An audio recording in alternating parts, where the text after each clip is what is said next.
पवन सिंह की पत्नी का एक पोस्ट कहीं न कहीं सोशल मीडिया पे उनके और पवन सिंह की छवि को पूरी तरह से ख़राब करा है। सबसे पहले तो आप वीडियो को लाइक करें और चैनल को सब्सक्राइब करना बिल्कुल भी ना भूलें। जी हाँ, आपको बता दूं कि पवन सिंह की पत्नी ज्योति सिंह ने आज एक पोस्ट डाला, जिसकी तस्वीर मैं आपको अभी स्क्रीन पर लगा देती हूँ, आप देख सकते हैं।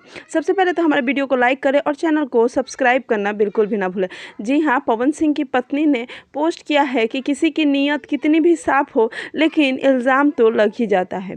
सोशल मीडिया ऐसी जगह है जहां पवन सिंह हो, चाहे उनकी पत्नी हो, चाहे कोई हो, उन्हें हर एक को जवाब देना ही पड़ता है। सोशल मीडिया पर इस तरीके से बढ़ रही हेटर्सों को ज्योति सिंह का ये जवाब देना आपको सही लगता है या गलत, कमेंट में ज़रूर बताएं। क्योंकि इस बार पवन सिंह और ज्योति सिंह का सवाल नहीं है, इस प्रकार सोशल मीडिया पे कोई भी पर्सनल आदमी आता है तो उसके साथ ऐसा ही होता है। वैसे आपको हमारा ये वीडियो कैसा लगा, आप हमें कमेंट्स में ज़रूर बता सकते हैं और हमारे चैनल को सब्सक्राइब कर दें और वीडियो को लाइक करना ना भूलें।